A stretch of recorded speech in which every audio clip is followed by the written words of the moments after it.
T.J. Kirk. This is my inferior brother, Scotty Kirk. Already trying to poison the people against me. Whatever, all's fair in fucking war and other wars. In all fairness, you don't have much work to do. Anyway, this show is called Counterpointless. It's pointless. It's, pointless and it's counterproductive, and we're arguing with each other. You get the fucking joke. Basically, we argue about pointless bullshit. Neither of us is probably right, or it's irrelevant and doesn't matter, but whatever. In fact, a lot of times on here, you'll see us playing devil's advocate and arguing for positions we don't even necessarily agree with. But this one actually is, our first topic is actually one that is hotly contested, at least amongst fans. A real strong division, so we figured we'd give voice to both sides of the division. It's the new Star Wars movie. The Last Jedi.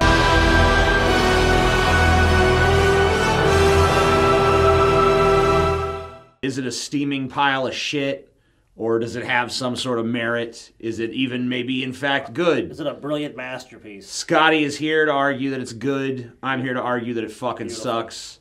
We don't have any sort of format or anything for this, so I guess we'll just fucking bicker back and forth like assholes. Tell you what, I'll let you start, TJ, because I feel like I have the stronger position. Okay. Well, so first of all, Finn's entire subplot on that fucking casino planet and them freeing space horses and shit, that was fucking dumb. Total waste of time, total aside, total digression, had nothing to do with anything. Benicio del Toro, the characters they encounter. I don't know all the names of all these fucking characters. So we're going to start off with the subplot. So it's a hugely distracting subplot. We're not even going to go with the thrust of the fucking film. We're not going to go with the themes of the film. We're just. It's a very distracting subplot. We're going to go to was it Canto Bite or whatever the fuck it is. We're going to go to like the stupid subplot. Well, I grant you this. How much of the movie is that fucking subplot? The subplot, I'll give you that. The subplot was kind of a pointless diversion, but it did pay off in the end though. I feel like there's a little payoff in the end, which is the very end of the movie. But let's not get... the kid with the fucking... Yeah. He's got the Force He's got the fucking Force. The Force so is it's saying, like, the Force can come from anyone, even if you're of humble origins. That kid was inspired by the events he saw that night, dude. He was inspired. Just some pseudo-inspiring fucking pap that shows that the Star Wars universe has been Disneyfied. It's a very hard position in a trilogy. The middle movie is always very difficult. Yeah, and people are going to say, The Empire Strikes Back was great, but that's like lightning fucking striking, dude. Godfather 2 was the best in that trilogy, too. I mean, look, yeah, that was. I will give you that. A lot of people believe that, but I would still say that this is a respectable movie. Look, a lot of people came into this movie so poisoned with nostalgia for the original trilogies. They came in with the prequel baggage, and now they're just bitching. I think. I mean, look, I understand there is valid criticism, and ultimately, it's up to whatever people really want to what they see in the movie. But I think this movie actually took chances. All right. Well, if you think this movie actually took chances in the Star Wars If you think this fucking movie was hurt by nostalgia. It was hurt by nostalgia. Well, then why the fuck are they constantly playing the nostalgia card over and over again? That's an ineptitude of the movie. Because the movie invites fucking nostalgia by the torch needed to be here's passed. A Yoda cameo. Here's R2-D2 which you said at the time the Yoda cameo was actually great. Well, I told you we'd be arguing positions that we might not necessarily agree with on the show. You said the Yoda cameo. I mean, all kayfabe aside, I think the movie's all right. But I'm here to argue that it sucks. I'm not even fucking taking issue with So what that. I'm saying, and also, at the time I'm saying, and my point is that if you're going to say nostalgia was a problem, then the movie shouldn't be playing on fucking nostalgia. That is a failing. It was necessary to have some nostalgia, but I feel people came in too strongly with nostalgia. They didn't let this plant. They didn't let it germinate and grow into something. They didn't really give The Last Jedi a fair shake. The first one played to nostalgia too much, I feel. And that hurt it, because everyone thought it was very derivative. What is your fucking case for this movie being any good? That this movie What's the main thrust of why? This is a bold new entry into this franchise. It actually did something almost no other Star Wars movie had done. Probably, arguably, maybe The Empire Strikes Back, but I think that's a little bit darker than this one. It brought brevity, it brought humor. Yeah, there's some unevenness. Yeah, there's some diversions. But this is a ballsy fucking move for the Star Wars franchise. It'd be ballsy if they opened it with Luke Skywalker finger-banging his own butthole. That doesn't make it good. But to that point... Yeah. Luke Skywalker, they could have introduced the same Luke. I'm Luke, guys. I'm gonna train Rey. It's all gonna be great. They showed a real progression and character arc of Luke. They really did. Young Luke is not the same as old Luke. Luke, I think, was masterfully done, and I know you're gonna bring up. Well, Mark Hamill said he fundamentally disagreed. No, I honestly don't care that Mark Hamill fundamentally. Well, a lot of people did, whatever. and to answer that, yeah, I think he had disagreements, but as a Star Wars fan, he had. If you're gonna use those kind of arguments, and I hate to take your side on this, but if you're gonna use those kind of arguments, you could say fucking Harrison Ford always hated the character of Han Solo, therefore Han Solo sucks as a character. And I'm not gonna go down that road. Well, I'm glad you actually didn't. A lot of people have, though. But I will say that, maybe the substance of what Mark Hamill said could come into play. He's like, Luke would never give up like that. If there was a setback, Luke wouldn't just go cry like a bitch on some fucking isolated planet. There was a fundamental disagreement on how the character should be portrayed. Mark Hamill had his version, and Rian Johnson had his version. What really matters is not what Mark Hamill thinks. It's, does that seem like a natural progression for Luke Skywalker? And it did. Would Luke be that discouraged by what happened? I think he would. And if you examine that, I mean, I don't know if that's sufficient. This is a guy who'd already been through a lot of fucking turmoil, a lot of fucking troubles in the original trilogy. He never fucking cried like a bitch and said, I give up. But that is the character's progression. He's gotten older. He's gotten more contemplative about the past. He's lost so much. And now he lost this thing that he was so dear to him.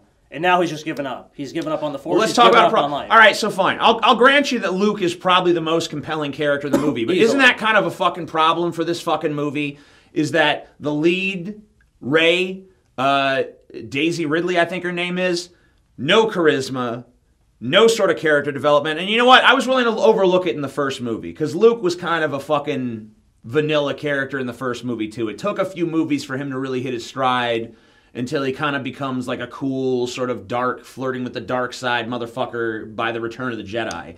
But she's just kind of like, I don't know, she's like tapioca fucking pudding.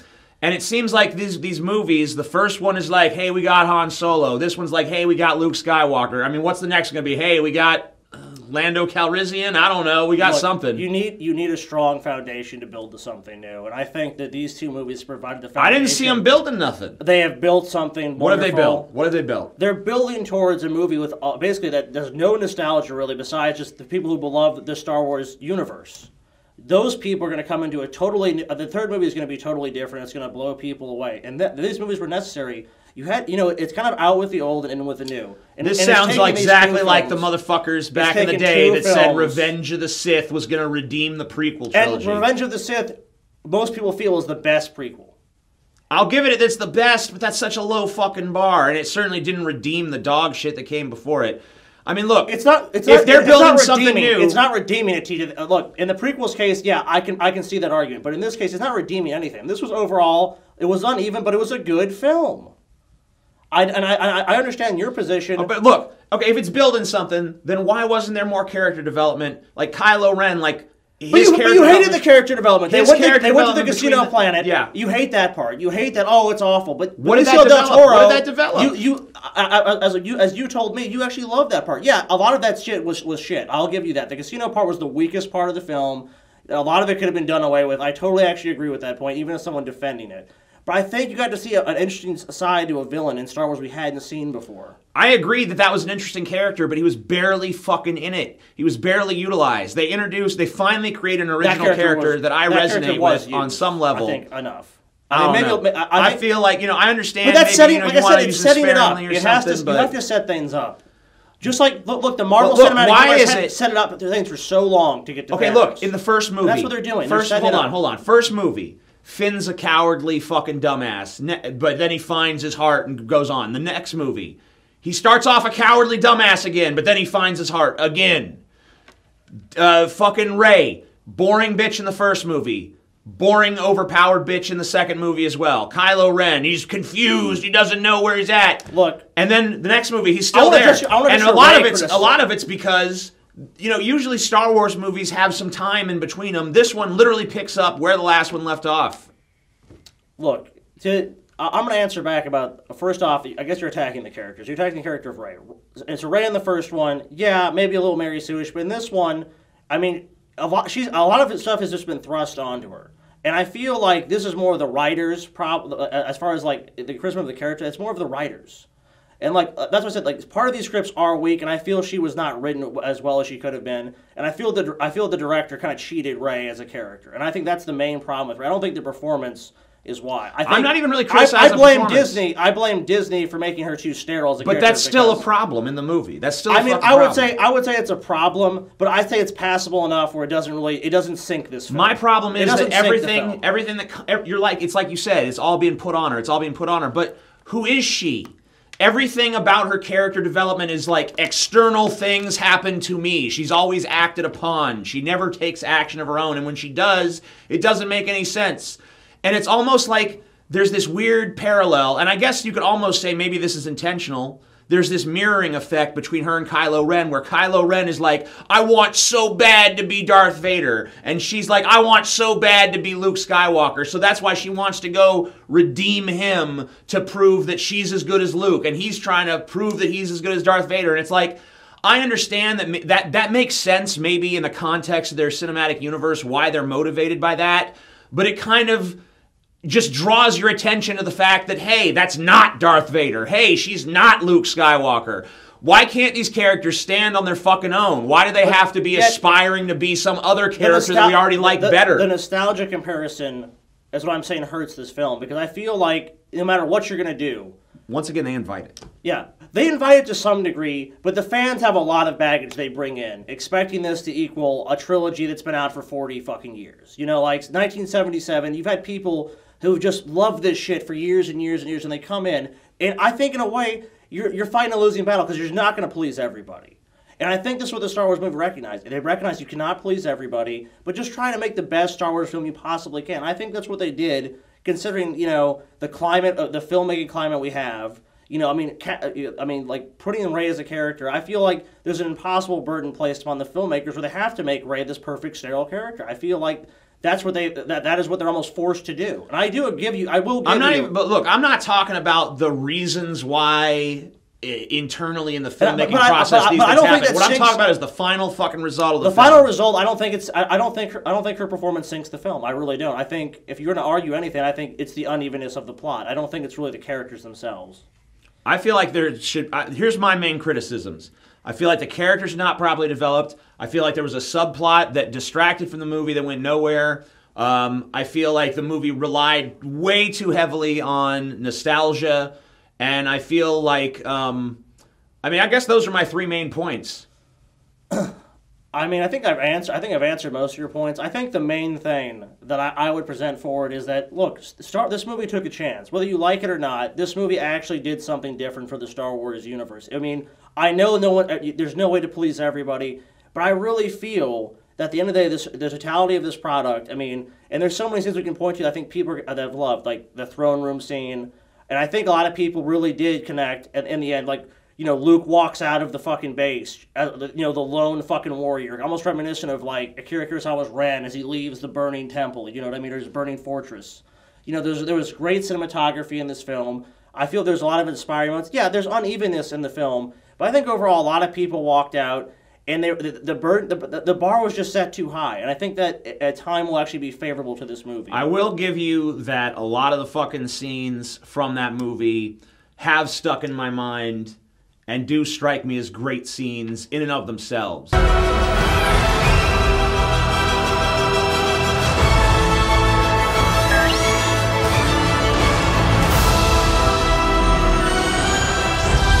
only know one truth.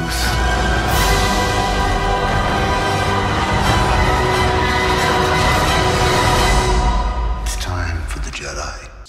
But I just don't know that the entire film coheres into something that's necessarily worthy of the mantle of Star Wars and what it means. Now, obviously, that reputation and legacy has been tarnished, but my initial reaction, I don't think it lives up to it. I'm going to drop the kayfabe and say I do think the movie's all right. I do think that there's some good things about it, but I think that you can make a pretty strong case that it's a bad movie. You can make a strong case, but I think ultimately I don't think the case is I don't really agree with it. And the simple reason I don't agree with it, and this isn't really a kayfabe or anything, is because I feel when you place a burden on it, and Star Wars is pretty much the most debated film franchise, period. Yeah. I mean, the universe is so encompassing, the games and everything. I feel like you place such a burden on anyone making a Star Wars film that it's almost always, hey, after the original trilogy, let's play it safe. And this did not do that. It took the chances, it took risks, and sometimes risks don't pay off, and sometimes they do. And I think ultimately, if you look at it through that lens, and the lens of what's the next movie going to hold for us, I think if you look at it in the totality, So people what are actually going to like do you feel like those risks are that it took? Well, it didn't just simply say, okay, we're going to have Luke come back and he's going to be a great guy. We're not just going to do another Star Wars movie. We're not just going to fucking... they just didn't remake Empire Strikes Back. I felt like they went in their own direction. They made the Force, more of a thing that was accessible. Like, the other Star Wars movies kind of limited to, like, oh, only Jedis, only these people, midichlorian counts, all this shit. It felt like an exclusive little club. And basically what the show with The Last Jedi is they really took it in a different direction. It's not an exclusive club. That little kid, at the end of the movie, the Force is within him. It's more accessible, I feel. I feel like the message is it's more inclusion, it's more that this is possible, and then even the darkest hour, which was basically what the rebellion was facing, that they're still gonna, the imposing force is gonna rise against the dark side. Even though it looks like the dark side is almost just an assured victory, there's still gonna be someone to rise to oppose it. So this is not gonna be The Last Jedi. It's gonna keep going forward. Even if they defeat the rebellion here, it's gonna come up again. The cycle is gonna continue. Well, I think that's a pretty good place to end it. Let us know who you agreed with in the comments down below. Hey, thank you for watching.